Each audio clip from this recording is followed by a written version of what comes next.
On a freezing January morning, an old man named Walter spotted a trembling shape curled beneath a bus stop bench. At first glance, it looked like discarded trash, but then it moved. A dog, soaked, shivering, eyes hollow with abandonment. No collar, no footprints. No sign of who had left him to freeze.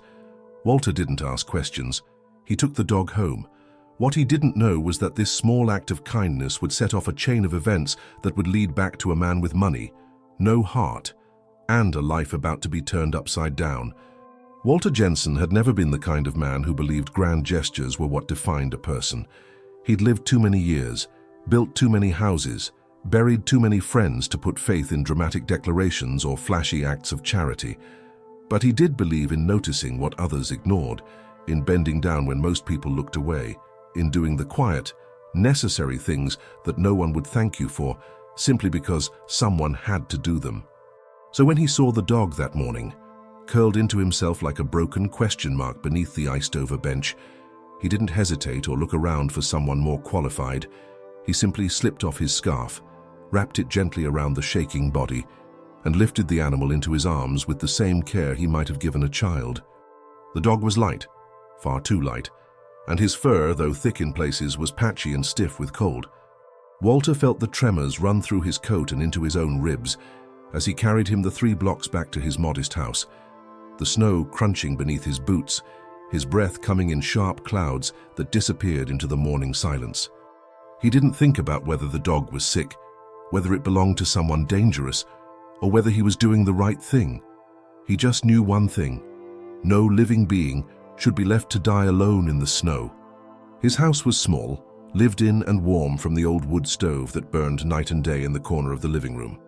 He laid the dog down on a pile of blankets near the fire, filled a bowl with warm broth, and waited. At first, the dog didn't move, just stared at the wall with eyes that seemed older than any creature his size should have had. But then, slowly, it began to drink. It wasn't until that evening, when the dog was finally asleep, that Walter noticed something he hadn't before: a tiny monogram burned into the edge of the leather collar he'd removed earlier. Elegant, expensive, and far too clean to belong to a stray. The following morning, the snow was still falling in slow, lazy spirals outside the frost-laced windows, and the fire in Walter's stove crackled softly as he poured a second cup of coffee into his. Glancing occasionally toward the bundle of blankets in the corner, where the dog, now somewhat less curled, somewhat less lifeless, lay breathing steadily, his ribs no longer quivering with cold, but rising and falling in a calm, steady rhythm that gave the room a kind of peace it hadn't known in years. Walter hadn't named him yet. He didn't believe in naming something until it stayed, not because he was cold or detached, but because life had taught him that permanence was a rare privilege, and getting attached too quickly often led to losing too deeply. Still, as he sat in his chair by the window, watching the slow rise and fall of the dog's chest, he felt something subtle stir in him, a kind of quiet pull, not of ownership, but of responsibility, the same way he'd once felt when driving home with his newborn daughter, wrapped in a borrowed blanket on the passenger seat, unsure of everything, except the fact that she now needed him more than he needed certainty. The dog had eaten a little the night before, licked the broth clean from the bowl, then slowly laid his head down on Walter's boot without a sound, as if to say, "For now, I'll stay." And though no words were spoken, no gestures exchanged, Walter had felt the message land somewhere deep in his chest, where old wounds and older hopes still lived. By mid-morning, Walter wrapped the dog gently in a flannel towel and carried him out to the shed, not to leave him there, but to weigh him on the old veterinary scale he hadn't used in years, one he'd kept after volunteering briefly at a shelter back when his wife was still alive and they used to talk about adopting an older dog once he retired. The number that blinked back at him was lower than it should have been by almost 10 pounds, and as he ran his hand slowly along the dog's spine, feeling the sharpness of bone beneath too thin fur, he muttered to himself, "Somebody gave up on you way too early, huh?" And that's when it clicked. The collar. He retrieved it from the kitchen counter where he'd tossed it the day before and examined it more closely in the light. It wasn't just expensive, it was custom-made, the leather hand-stitched, the buckle solid brass, and the monogram, a delicate and cursive C. Chartin stamped into the tag with the kind of care you didn't find in mass-market products. This hadn't come from a shelter. It hadn't come from a department store. This was the kind of collar you ordered because money wasn't an obstacle and appearances were part of the point. And that told Walter something else. This dog hadn't been lost, he had been left. The idea sat in his mind for the rest of the day, growing roots and refusing to leave, not because the thought itself surprised him.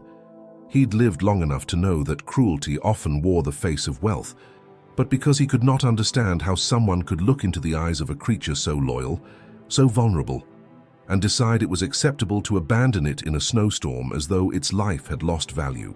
Later that afternoon, as the snow began to lighten and the sun broke briefly through the clouds in thinned, exhausted beams, the dog limped over to where Walter sat on the back porch steps and, without hesitation, rested his head against the old man's knee. It was the smallest gesture, but for Walter it felt like something sacred. He reached down, gently scratching behind the dog's ears, and said softly, "You're staying, aren't you?" The dog didn't move, didn't answer, but he didn't walk away either.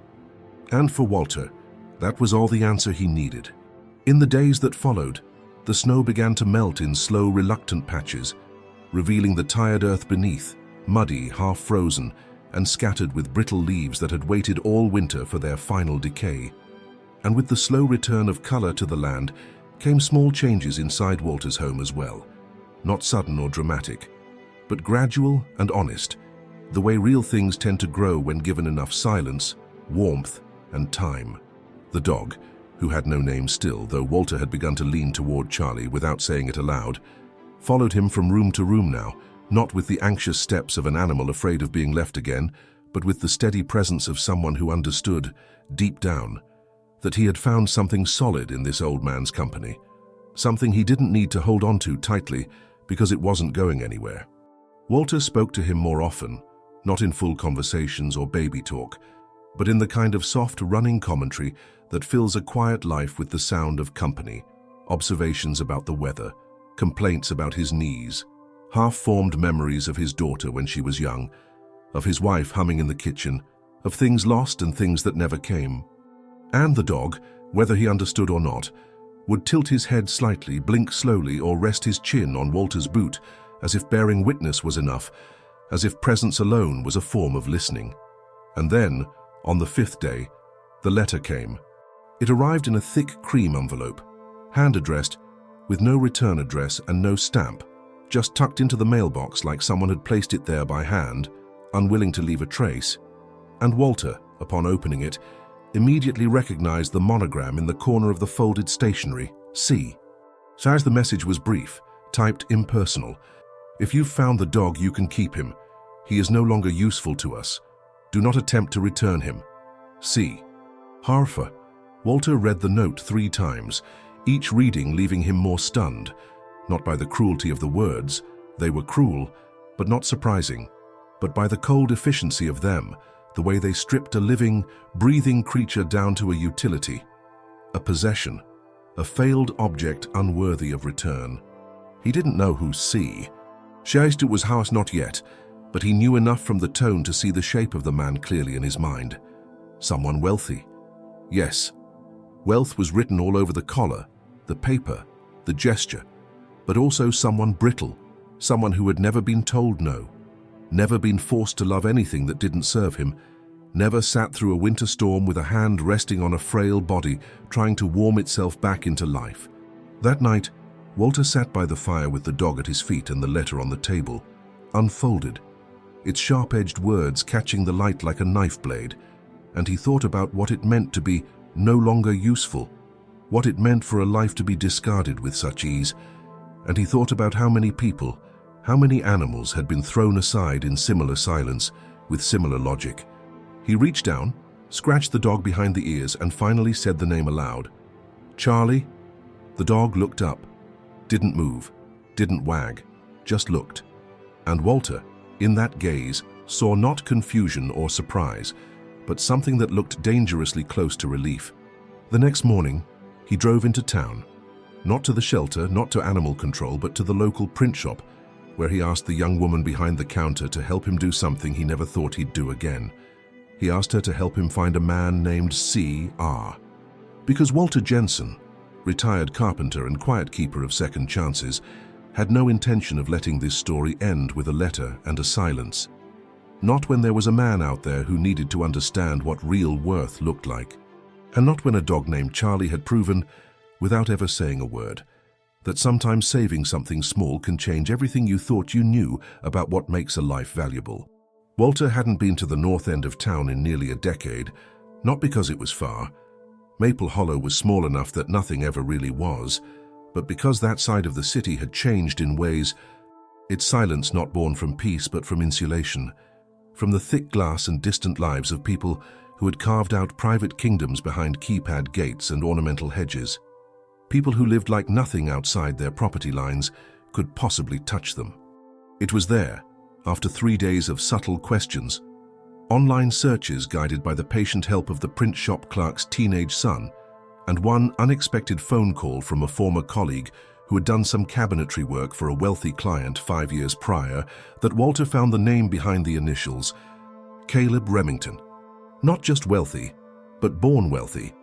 The kind of man whose name had appeared on fundraising galas and luxury real estate ads since his 20s, whose photo had once graced the lifestyle section of the local paper, alongside headlines about philanthropic awards and innovation in property development, and who we gave by all external accounts, lived the kind of life people dreamed of when they didn't know any better. The address matched the one Walter had written down from the envelope's watermark, and so on a cold Tuesday morning, he drove there. He didn't know what he expected to say. He only knew that silence was not acceptable anymore. The gate was open, as if the house had been waiting. The driveway curved through manicured lawns to a sprawling brick estate with enormous bay windows, and the kind of front entrance that looked like it had been built for arrivals that deserved applause. Walter parked at the edge of the pavement, stepped out, adjusted the collar of his coat, and walked to the door, the letter folded in his pocket, Charlie's old collar in his hand. He knocked once, waited. The man who answered wore wealth like it was part of his skin, his sweater crisp, his hair perfect, his expression the kind of neutral one that said he either didn't recognize Walter or didn't care to. "Yes," he asked, not unkind, but entirely uninterested. Walter looked him in the eye. "You left something in the snow," he said simply, holding out the collar. For a moment, the man didn't move. Then his eyes dropped to the object, and something, so slight it barely registered, shifted in his face. Recognition, discomfort, and then dismissal. "I see," Caleb said, taking the collar but not meeting Walter's gaze again. "Thank you for returning it. But as I said in the note, I have no further involvement." "No," Walter replied, his voice steady but edged. "What you said in the note is that he wasn't useful to you anymore." Caleb blinked, then stepped back, the door still open, his expression now hardening into something more familiar, defensiveness laced with pride. "That is just a dog," he said. "You want him, keep him, it's done." But Walter didn't step back, didn't flinch. Instead, he spoke the kind of truth that years of quiet work and quiet loss had carved into him with a precision no wealth could replicate. "He's not just anything," he said. "He trusted you, and when it stopped being convenient, you taught him what abandonment feels like." A pause, then softer, but more dangerous. "Tell me, Mr. Remington, who taught you that?" Caleb's jaw clenched, a flicker of something, memory, shame, flashing through his eyes before he stepped fully into the doorway, lowering his voice. "You don't know me," he said. "But I know what you did," Walter replied. And with that, he turned and walked away. He didn't expect an apology, didn't want one. What he wanted was for that man to see, if only for a moment, the reflection of who he'd become. Back at home that evening, as Charlie curled beside him on the sofa and the firelight danced across the wooden floor, Walter unfolded the collar one last time before tucking it into a drawer. He didn't need it anymore. The dog was no longer a mystery, no longer someone else's property. He was his own, and maybe, just maybe, so was Walter. In the days that followed Walter's visit to Caleb Remington's home, an encounter that, while brief, had left behind a tension that clung to his thoughts like damp air inside his coat, the rhythm of a soir. Not in any way that would have been obvious to an outsider, but in the quiet, almost imperceptible way that a current changes beneath the surface of a still river, nudging everything ever so slightly in a new direction without creating a single visible ripple. He had not told anyone about the confrontation, had not written it down in any journal or mentioned it during his rare phone calls with neighbors or the cashier at the feed store, not because he riggy, and not because it had left him unsettled, but because some things, some truths, are not meant to be retold but to be carried, held like a stone in the palm, warm from the hand, but heavy enough to remind you that it is still there, still yours, still real.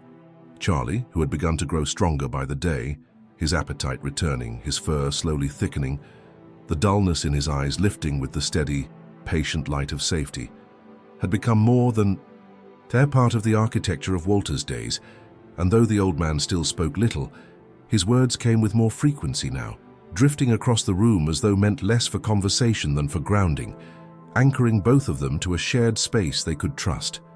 One morning, as Walter stood by the kitchen window watching the first green tips of spring push stubbornly through the crusted soil along the fence line, he felt something shift in his chest, not pay.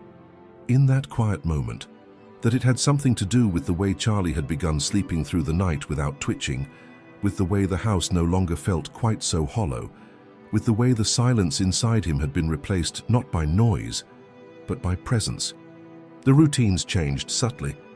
Walter began walking longer routes in the morning, letting Charlie set the pace, which was still slow but increasingly confident. The limp from malnourished muscles now little more than a memory.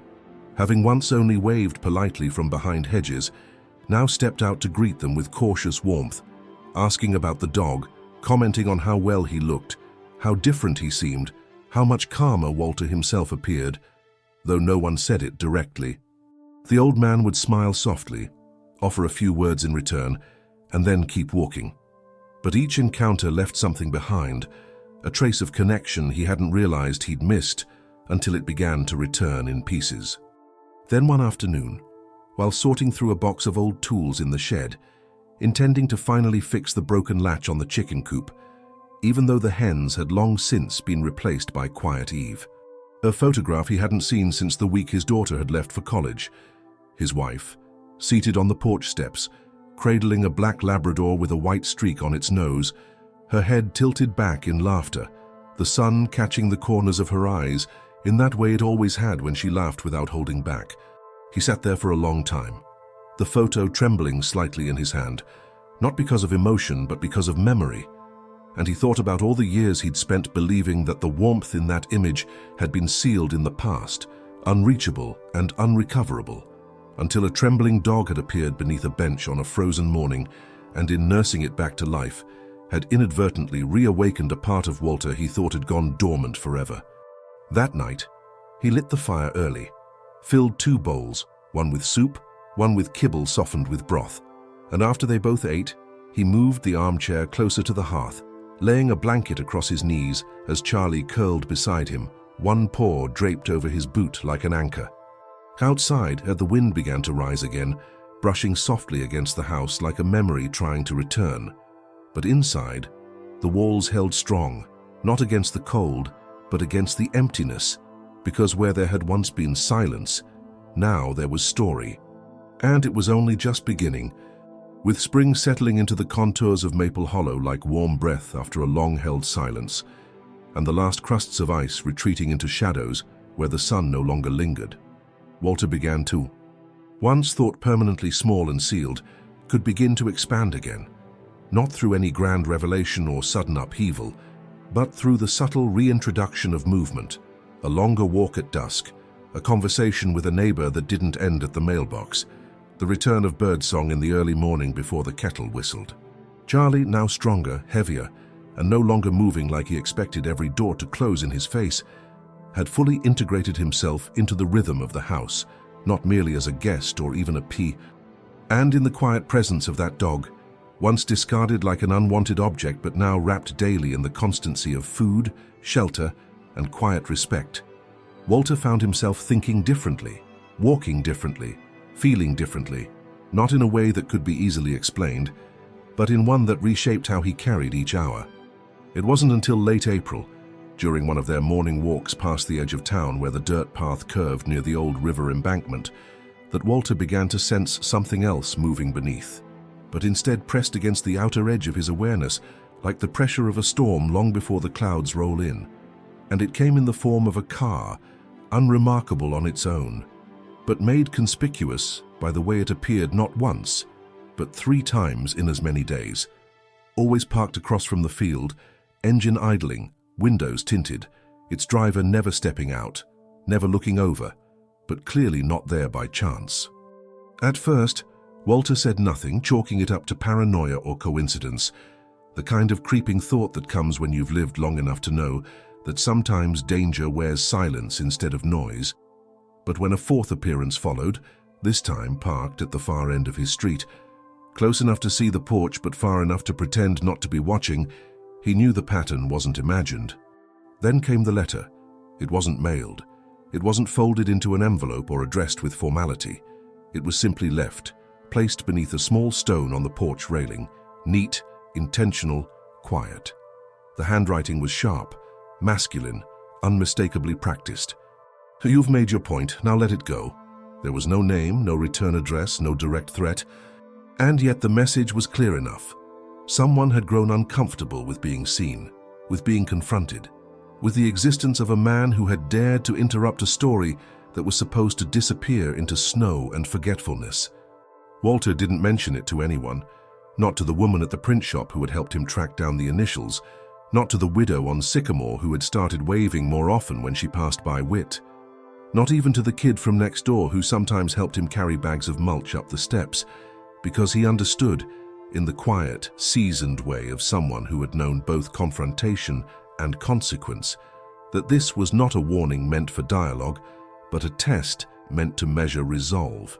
And Walter, though older now, though slower, though not a man who sought conflict or relished victory, had no intention of stepping away simply because power had grown nervous. That night, while Charlie slept near the fireplace, his body stretched across the rug with the loose ease of a creature that finally believed it was safe, Walter sat in his chair and held the note in O. And he thought not just about what had been done, but about what hadn't, about the silence that followed so many acts of cruelty, about how easily some people expected the world to look the other way once a gesture was buried deep enough under money or distance. He wasn't angry anymore. He was steady. Because some things are worth carrying through to the end, not for revenge, and not even for justice in the traditional sense, but simply to remind the world, and certain people in it, that not everyone forgets, not everyone walks away. And the next time that car circled the block, its engine slow, its window still, Walter didn't watch from behind the curtain. He stood at the edge of his lawn, feet planted firm, shoulders squared, not to threaten, not to provoke, but to let them know the old man hadn't disappeared. He had only just begun to be seen. By the time the note had been burned in the wood stove and the collar tucked carefully back into the drawer beside the fireplace, no longer a threat, not even a memory, but a symbol of something reckless. Walter found himself thinking less about the man who had left Charlie behind, and more about the quiet space that had grown between himself and the world since that cold winter morning when everything had begun. A space that once felt like a wall built for safety, now revealing itself to be more like a door left ajar, waiting, perhaps, for something or someone to step through. Charlie, now wholly at home, had begun following Walter with a confidence that hadn't been present before.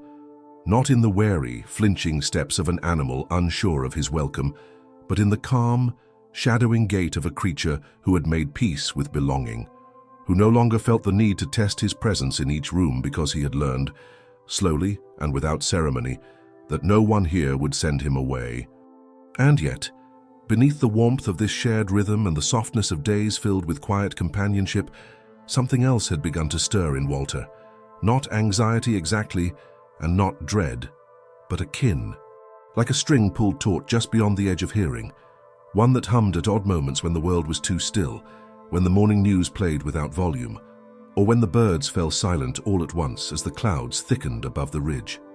He began to notice small things: a tire track on the edge of his gravel driveway where no visitor had parked, a phone call from an unknown number that cut off the second he answered, a man, Well-dressed, unfamiliar, seen through the window of a diner across town, watching a little too long before disappearing behind a menu. None of these things, by on their own, would have meant much to anyone else. Coincidences at best, forgettable at worst, but Walter had lived long enough to know that when your instincts start whispering, it's because something is listening. It was during one of their evening walks, just past dusk, with the scent of lilacs thick in the air and the gravel path still warm from the day's sun, that Charlie suddenly stopped, ears lifted, body still, and stared toward the tree line on the far side of the field, his posture not tense exactly, but alert in a way Walter hadn't seen in months. For a moment there was nothing. Then a flash of movement, small, distant, gone before it could be defined, but Charlie didn't move. He kept watching. And Walter, heart suddenly steady in a way that only comes when certainty is finally caught up with suspicion, understood that something had changed, not in the threat itself, but in its willingness to come closer. Back home, after double-checking the locks not because he was afraid, but because caution, like grief, has a way of returning with age. Walter stood in the kitchen with the radio playing soft blues in the background and realized that the real weight he was feeling wasn't about danger, it was about choice. He could stop now. No one would blame him. He had already done more than most would, had saved the dog, had confronted the man, had answered silence with presence, but the question that pressed at him wasn't about responsibility, it was about truth. Because deep down, Walter knew that Charlie wasn't the only one who'd been discarded. He had, in many ways, discarded pieces of himself after his wife passed, had folded them up and put them on shelves, had told himself that smaller days were easier to manage, that solitude was a key. With Charlie here and the world pressing softly but insistently at the edges of his porch, the real dilemma was no longer whether he had done enough, but whether he was willing to open the door wider, to risk letting more life in. And so, as the evening settled into quiet and Charlie fell asleep with his head resting on Walter's foot, like a weight that comforted instead of constrained, the old man sat in his chair by the window, pen in hand, and began to write, not to Caleb, and not to the authorities, but to someone else entirely. A letter to the editor, a story about a dog, a question about worth. And the first words he wrote, in long, careful script, as were these: "Sometimes the things we throw away are the ones that come back to teach us what we forgot." When the letter finally appeared and yet somehow carrying more weight than a dozen editorials filled with righteous noise, it did not land like a shout, but like the clearing of a throat in a room that had long been filled with whispers. And though Walter hadn't intended for it to do anything other than release what had been building inside him for weeks, the town, in its quiet way, began to shift beneath the echo of those simple, heavy words. It started with looks, soft, lingering glances from people at the grocery store, the gas station, the bakery, none of them confrontational, none invasive, just the kind of looks that suggested Rico, the neighbor across the street who brought over a warm pie, just because the former teacher, who knocked on Walter's door to say she'd read the letter aloud to her students and asked if he'd consider visiting the classroom, the librarian who wanted to display a story wall about rescued animals and asked tentatively if Charlie might be part of it. Walter accepted none of these invitations right away, not because he was unwilling, but because something in him still resisted the idea that a quiet life, carefully built around solitude and small EIs, especially when he had never once sought it. But as he watched Charlie each evening curled by the fire, stronger now, heavier, breathing deeply with a peace that no longer seemed borrowed but fully earned, he felt something softening in him, a kind of loosening around the spine that said perhaps what they were building together was not only healing, but visible. And yet, while the community warmed and opened, while smiles became longer and words more sincere, a darker current began to stir beneath the surface, an undercurrent that wasn't loud, wasn't vile. A car parked 2 houses down for hours with a driver who never left. A series of phone calls from blocked numbers that hung up the moment he answered. The quiet return of the same clean, dark sedan, passing by his house at odd hours with its windows up and its intentions sealed behind tinted glass. Walter said nothing at first, not because he was afraid, but because he knew that naming certain things too early could make people doubt what they hadn't yet seen. And so he watched He waited, and he listened, trusting the same instincts that had helped him navigate a lifetime of situations far more dangerous than a man in a suit pretending not to stare. It was only when the second letter arrived, this time delivered by mail, folded neatly inside an envelope so thick it might as well have been a contract, with the initials C.R. stamped discreetly into the flap and a watermark that whispered of lawyers and silence, that Walter realized the story had pierced deeper than anyone expected. "You've made your point," it read. "You've had your attention. Now step back. This matter is no longer yours to involve yourself in. You've been warned once. You will not be warned again." There was no signature, no return address, no vulgarity, just the polished chill of entitlement trying to disguise itself as finality. And Walter, holding the letter in hands that no longer trembled, understood perfectly well that this wasn't about the dog anymore, wasn't about reputation or ownership or even regret. It was about control, because men like Caleb Remington had always expected the world to adjust around them, to accommodate their discomfort and absorb their decisions, and the thought that someone, a retired carpenter with no platform, no wealth, and no appetite for spectacle, might quietly defy that expectation was to them not simply inconvenient, but intolerable.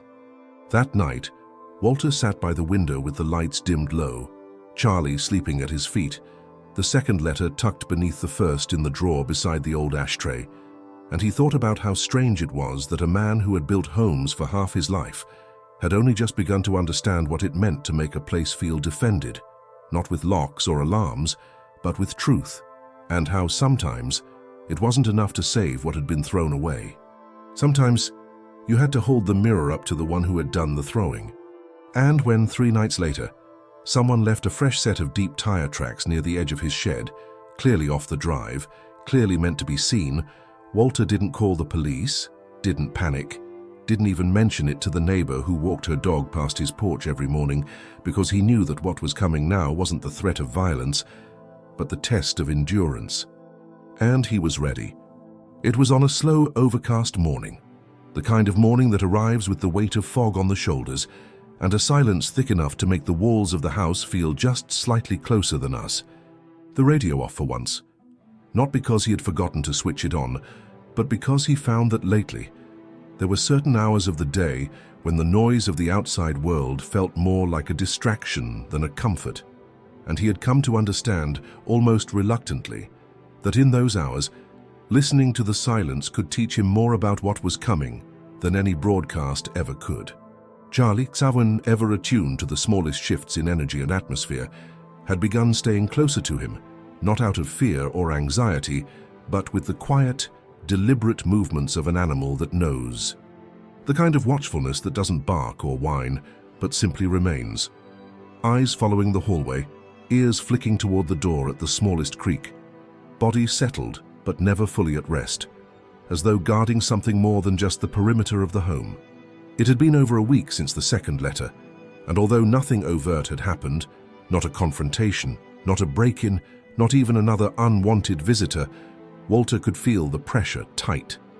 And while the town around him continued on in its cheerful spring routines, lawns trimmed, barbecues smoked, kids tossed balls down the sidewalk, he could sense, in the way people hesitated before saying hello or glanced at his porch just a beat too long, that the story had spread farther than he'd intended, and that it had reached people it was never supposed to reach. One of those people, it turned out, was Claire Remington. He met her by accident, if such things can truly be called accidents, while buying nails and sealant at the hardware store on Main, where she stood in front of a display of gardening tools, flipping through a notebook with her brow furrowed, dressed not like someone who belonged to wealth, but like someone who had learned to move through the world in spite of it. Jeans, rolled sleeves, boots worn at the heel.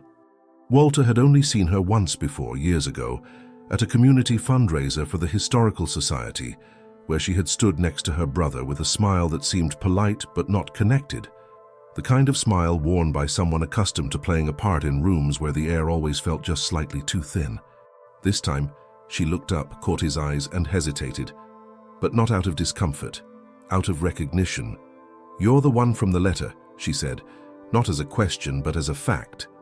Walter Howe, who had expected anonymity, who had never once signed his name, simply nodded because there was no point in pretending anymore, not when the consequences had already found him. Claire didn't smile. Instead, she closed her notebook, stepped closer, and said something he hadn't expected to hear. Not from a Remington, and certainly not from someone who bore the same initials that had threatened him from behind expensive stationery. "I'm sorry," she said, "for what he did, for how he handled it, for all of it." Walter didn't answer at first, not because he didn't believe her, but because he did. And belief, he'd learned, was harder to carry than anger, especially when it came from the side of a family that had spent most of its life holding the reins while others were made to walk behind. They spoke for nearly 20 minutes, quietly by the bags of potting soil and stacked bird feeders, about Charlie, about the letters, about the car, and about the way silence can fester inside Powie. "If anything else happens, if he does anything more, call me first." Back home, Walter placed the number beside the drawer with the letters, the collar, and the photos, his little archive of a story. And he sat for a long while on the porch with Charlie, watching the sun lower itself behind the trees, feeling the wind change direction once again, and thinking not about what would happen next, but about how, for the first time since this began, he was no longer facing it alone. The evening it happened was not remarkable by any outward measure. No storms in the sky, no warnings on the radio, no tremble in the leaves that lined the edges of the porch, but there was, in the air, the kind of weight that settles across your shoulders, not with sound or movement, but with the sudden stillness of everything that usually breathes around you.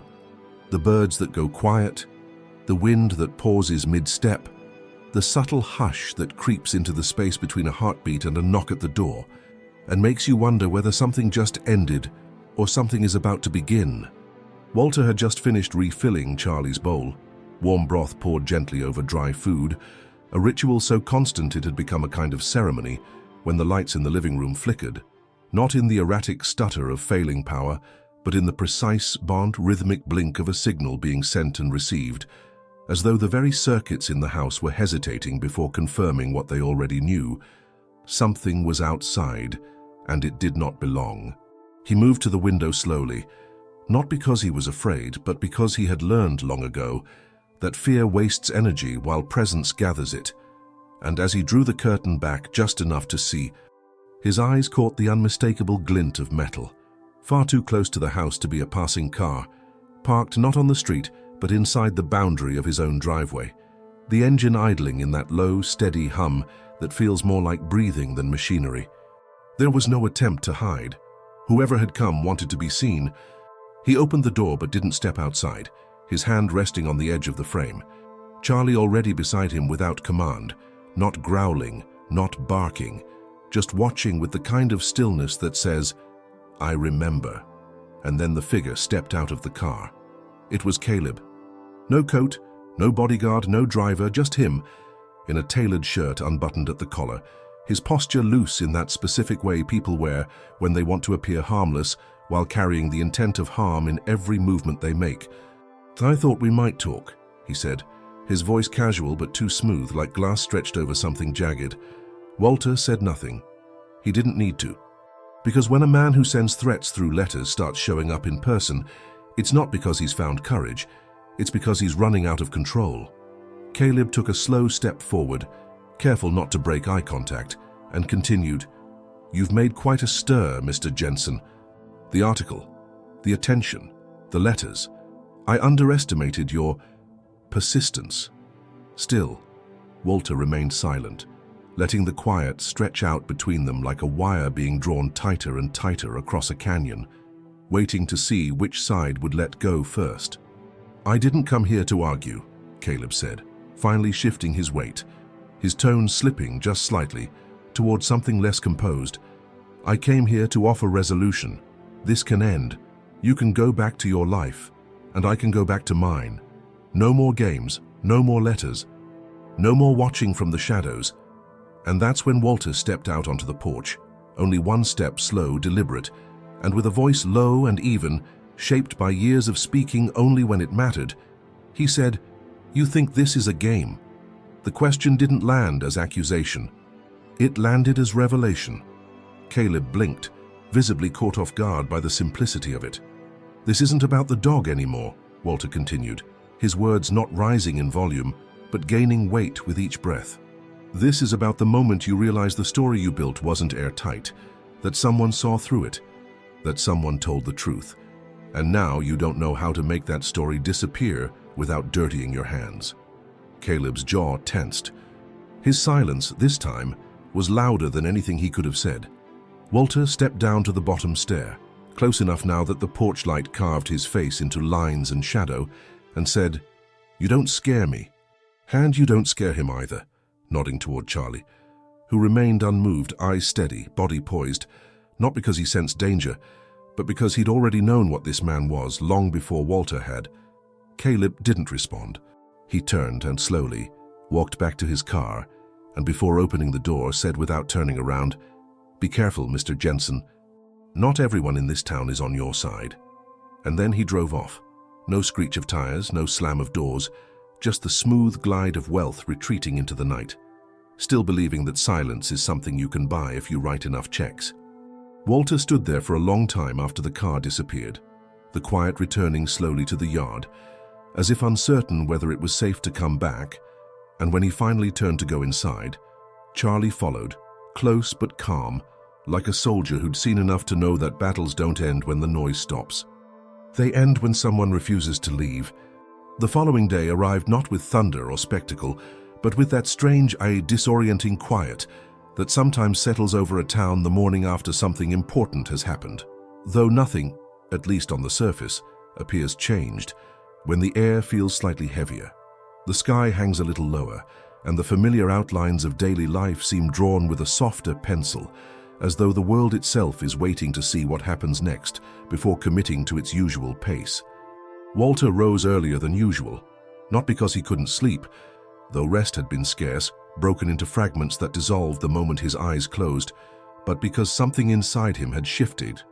The kind that arrives only after enough time has passed to strip every question down to its essential shape. And what remained now, beneath all the warnings and threats and silent visits, was a clarity he could no longer ignore. This would not stop on its own, and silence, no matter how well-intentioned or carefully kept, was no longer the safer option. It was the permission Caleb Remington was counting on. He dressed slowly, methodically, with the quiet discipline of a man who understood the weight of preparation, not because he expected a confrontation, but because he knew that the next step, whatever. And as he poured his coffee, fed Charlie, and stepped out onto the porch to watch the light stretch itself carefully across the edge of his property, he felt not dread, not burden, but a kind of peace that comes when a man stops waiting for someone else to do what he knows must be done. The letter he drafted that morning was not written in anger, nor was it shaped by bitterness or blame. It was, in its tone, quiet but unflinching, the voice of someone who had seen what most people preferred not to, and had chosen to speak anyway, not to accuse me, but to illuminate, and in doing so, to make avoidance impossible. And the contents, though simple, carried the kind of weight that only truth can carry when placed in the hands of someone finally willing to act. He sent copies to the editor of the newspaper, the sheriff's department, and the local humane society, each letter accompanied by a detailed account of Charlie's abandonment, the names involved, and the pattern of quiet intimidation that had followed, along with the photographs he had taken, carefully labeled and stored, not because he had expected to use them, but because he had long ago learned that some people only understand shame when it comes wrapped in evidence. He did not expect applause. He did not hope for drama. He only wanted the truth to enter the room like light through a dusty window, slow, undeniable, and impossible to ignore once seen. By late afternoon, the first response came not from the newspaper, not from the sheriff, but from Claire. She called him directly. Her voice, mild though composed, carried the unmistakable edge of a woman who had just discovered she'd been kept in the dark far longer than she should have been, and though her words were few, measured, clear, they burned with the quiet fury of someone whose loyalty had been misused. "He's done this before," she said. Walter remained silent, letting the weight of that sentence settle before asking, gently, "And what happens now?" "I've already started the paperwork," she replied. "He won't see it coming." It wasn't revenge. It wasn't scandal. It was accountability. And in that moment, Walter understood that the story no longer belonged only to him, or to Charlie, or even to the quiet corner of Maple Hollow where it had begun. It now lived in the hands of others, carried forward by people who had, in their own way, decided to step into the uncomfortable space where change demands to be made, and where silence is no longer an acceptable inheritance. That night, Walter sat on the porch long after the sun had disappeared, the stars blinking quietly above him, the scent of earth and wood smoke in the air, and Charlie stretched beside him, content, full, his breathing deep and untroubled, and though no words passed between them, Walter knew without doubt that something had ended that day, not with spectacle or confrontation, but with choice. The choice to speak, the choice to stand, the choice to not step back. And in the distance and somewhere beyond the trees, the wind moved, not fast, not loud, but in that steady, deliberate way that carries a promise rather than a threat, as if to say, "You did not flinch." And because of that, everything is about to change. The air on the day that followed had changed, not in temperature or scent, not in the visible pattern of clouds overhead or the movements of the trees that lined the edge of Walter's modest yard, but the way the atmosphere feels when something unspoken has reached a threshold, when the ground beneath your feet carries the quiet vibration of consequence, and even the most familiar places feel just slightly out of rhythm, like a song you've known all your life, suddenly played half a note too slow. Walter noticed it immediately, not because he was looking for it, but because he no longer had the luxury of pretending not to see what had, by now, made itself impossible to ignore. And as he moved, each motion grounded in the simplicity of habit, he became increasingly aware of the tension running just beneath the surface of everything, not loud or obvious, but unmistakable nonetheless, like a taut thread stretched across the day, waiting, silent and invisible, for the moment it would finally snap. Charlie, too, had felt the shift, his behavior quieter, his movements more precise, his eyes tracking each passing car with the focused calm of a sentinel rather than the idle curiosity of a company. And though he showed no signs of distress, there was a stillness to him now that had nothing to do with rest and everything to do with knowing that the calm they had built together was not guaranteed, that peace, once disturbed, does not always return without a price. The first call came just after noon.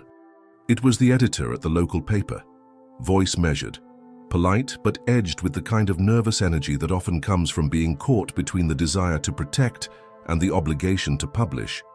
Where it had already begun to spread far beyond their quiet town, picked up by regional outlets, shared through community pages, and sparking, as he put it, a wider conversation about abandonment, accountability, and the silent structures that allow cruelty to wear the mask of respectability.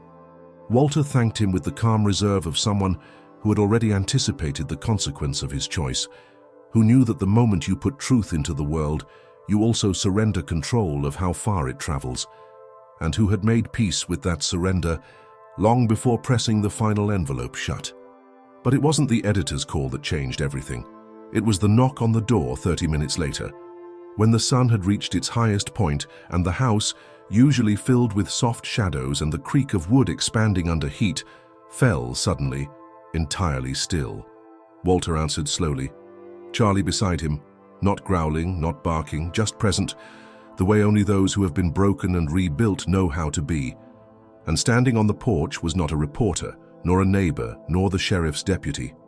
It was Caleb Remington, but not the version of him that had arrived in a polished car with arrogance folded into every gesture. This was a man who had been caught, unshaven, sleepless, unraveled. He held a folder in one hand, thick with papers, and in the other nothing at all. Not even the usual shield of posture or expression. Just a bare face that looked somehow older, like the mask of certainty had finally cracked, revealing not villainy, but vacancy. "I need to talk to you," he said. Voice low, breath short, and before Walter could answer, Caleb added, "Not to threaten, not to ask for anything, just to say something before it all becomes official." Walter stepped aside, not as an invitation, but as a challenge. And Caleb, almost cautiously, entered the home he had once tried to unnerve, his eyes flicking briefly to Charlie, whose calm presence now seemed to drain the last traces of composure from the man's already weakened frame. For a long moment, there was only silence. Then Caleb sat, uninvited, on the edge of the chair nearest the fireplace and placed the folder on the table like a confession, his hands trembling slightly as he said, with none of his usual confidence, "It was never about the dog. It was about what he reminded me of." Walter, standing with arms folded, said nothing, because he understood that this moment did not require interruption, it required space. The kind of space that forces a man to sit in the truth of what he's done without being handed the relief of absolution. Caleb opened the folder slowly, revealing documents Walter didn't need to see. Records, statements, letters that would now circulate through legal systems and public offices. But the act of exposing them was not for Walter's benefit. It was for his own. "I've built everything around control," Caleb continued. "Everything, every company, every relationship, every version of myself I let people see. But when I saw him sitting there, on that cold street, after I told the driver to leave him, I didn't see a dog. I saw something I'd buried, something I used to feel before I stopped letting anything reach me." Still, Walter said nothing, because he knew this wasn't the climax of an argument. It was the beginning of a reckoning, and reckoning, if real, must come without reassurance. The silence that followed Caleb's confession was not empty, nor was it awkward or forced. It was dense, almost physical, like the pause between the final inhale and the first tear, a silence not of. Walter saw the man not as a symbol of power gone unchecked or arrogance dressed in wealth, but as something far more dangerous and far more familiar.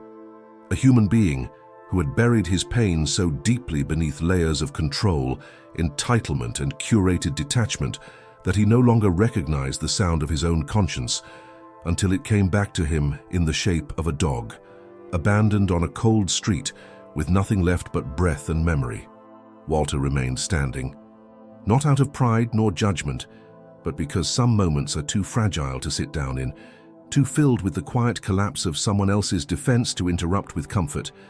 And so he let Caleb sit there, shoulders slumped, hands still on the folder, eyes fixed on a spot somewhere beyond the fireplace, as the weight of his words continued to press down like a tide he had tried for too long to hold back, only to realize, too late, that the flood was already inside. "I didn't know what I was doing," Caleb said finally, the words brittle, dragging as though spoken for the first time aloud after years of internal rehearsal. "Not when I left him. Not when I told my assistant to make sure no one found out. I thought," he hesitated, voice catching slightly, "I thought if I ignored it long enough it would disappear like everything else I didn't want to face." Walter looked at him then, not with pity, but a beginning, and that most men don't break from a single decision, but from the quiet erosion of choices made without reflection. And when he finally spoke, his voice was low and slow and carried the weight of someone who knew that truth, once delivered, does not need to be shouted to be heard. "You left him because he reminded you of something real," he said, each word deliberate, carved. "Something messy, something you couldn't shape into a narrative that made you look good. And when he looked back at you that day, he didn't see power. He saw need. And that frightened you more than any consequence ever could."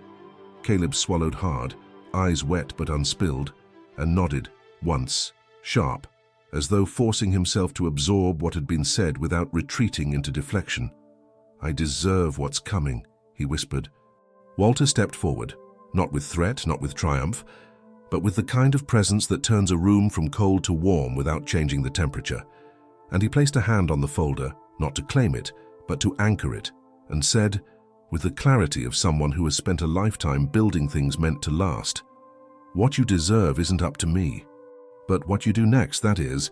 And in that moment something shifted, not loudly, not visibly, but deeply, because for the first time in his life, Caleb Remington wasn't being managed, admired, or feared. He was being held accountable by someone who had nothing to gain, no reputation to burnish, no empire to protect. And that kind of truth, when delivered without agenda, has a way of cutting through the armor no scandal or lawsuit ever could. Walter stepped back. Charlie, who had remained curled near the hearth the entire time, slowly lifted his head, eyes meeting Caleb's, not with anger or apprehension, but with the quiet, neutral gaze of someone who had already survived abandonment and had no interest in watching a man try to justify it. And that was when Caleb broke, not loudly, not with drama, but with a sound so soft it barely registered. A breath drawn in and never fully let go, the body folding forward slightly, the hands unclenching from the folder, and the shoulders trembling in that subtle, involuntary way a person shakes when they realize the walls they built to keep themselves untouched have kept them empty instead. He didn't cry, but he didn't speak either. He just sat there unraveling. And Walter, knowing that no words would help more than the silence already holding the space open, walked slowly to the kitchen, poured a glass of water, placed it on the table without a word, and returned to his chair, where he sat, not as a witness, not as a judge, but as a man who understood that real confrontation is not about defeating someone else's version of the story. It's about standing still when the truth finally arrives. The days that followed did not arrive with celebration or recognition, did not carry the sound of applause or vindication, and did not shift the fabric of the world in any visibly dramatic way, in Faye. And conversations at the local diner drifting back toward familiar subjects like weather patterns, grandchildren, and the early bloom of irises near the creek. But for Walter, and for Charlie, and perhaps, in a different and more complicated way, for Caleb Remington as well, everything had quietly and irrevocably shifted. The legal proceedings began, of course, slow and procedural, the kind of grind that moves with the deliberate weight of systems long designed to protect those who build them. But the letters, Walter, and the voice of Claire, who stood publicly and firmly beside the truth when her brother tried one last time to discredit the story, had formed a current strong enough to carry the truth through every attempt to bury it beneath paperwork and polite denials. And yet the real justice, if it can be called that, did not come from the courtroom. It came from the quiet, almost invisible way that people began to remember. It came from the empty seat at the country club fundraiser, where Caleb had once given a speech on community responsibility, now left conspicuously unfilled. It came from the board of the animal shelter, which named its new emergency intake wing Charlie's Place, and chose Walter as its honorary advisor, not for donations or politics, but for his simple, unshakable insistence that no life should be discarded without someone standing beside it. But most of all, it came from the mornings, from the way Charlie no longer flinched at the sound of a door closing, from the way neighbors stopped to scratch his ears without hesitation, from the way Walter, once a man of habit and privacy, now walked a longer loop through the town, nodding to familiar faces, occasionally stopping for coffee, sometimes accompanied by a young student who had read his letter in class and asked, shyly, if she could write about him for her summer essay on heroes. He had laughed at that, not dismissively but gently, because he had never thought of himself as brave, only present, only stubborn enough to stay standing when someone else turned away. And in the quiet hours of the afternoon, when the light stretched low across the floor and the shadows from the sycamore outside drew slow lines along the walls, he often found himself thinking not about what had been lost, but about what had been returned, not in the form of redemption, which he had long stopped believing in as a useful concept, but in the form of restoration, of something wounded made whole again not by time, but by the refusal to pretend it didn't matter. He kept the letters, not out of bitterness, not as trophies, but because history, if allowed to vanish, has a way of repeating itself. And he knew that someday, maybe long after he was gone, someone might find the drawer, open the old pages, and understand that truth is not always loud, and justice is not always swift, but that both are still possible if someone is willing to hold the line when no one else will. Charlie, now older, stronger, filled out with the weight of safety and a diet no longer built on survival, had become the kind of companion that didn't require constant attention, that didn't follow at the heel or demand performance, but instead existed as a kind of steady echo, there in every room, in every breath, in every decision, a presence so natural it no longer felt remarkable, but essential, like air, like warmth, like the sound of a heartbeat, steady and known. And though Walter still didn't speak much, still preferred the language of motion and routine, there were times, rare and always near dusk, when he would sit on the porch, Charlie at his feet, and allow himself to speak the truth he never put into the letters, the truth that couldn't be published or testified or sworn under oath. "You saved me too, you know," he'd whisper, not expecting a reaction, not needing one, but offering the words like a stone placed gently on the earth, not to be carried, but simply to mark the place where something important happened. And in those moments, when the wind moved through the trees and the sky turned that particular shade of gold that only comes at the edge of night, he understood with complete clarity that everything, every choice, every silence broken, every risk taken, had been worth it. Because some stories don't end with punishment, they end with presence. And some victories are not about what you take back, they're about what you refuse to let be taken again. If this story touched something in you, if it reminded you of the quiet power of kindness, the strength it takes to stand up without shouting, or the simple truth that no life should ever be thrown away, then maybe you'll stay a little longer. There are more stories like this one. Stories where the overlooked become unforgettable, where second chances become beginnings. So if you're still here, thank you. And if you're ready, join us for the next one. It might just stay with you longer than you think.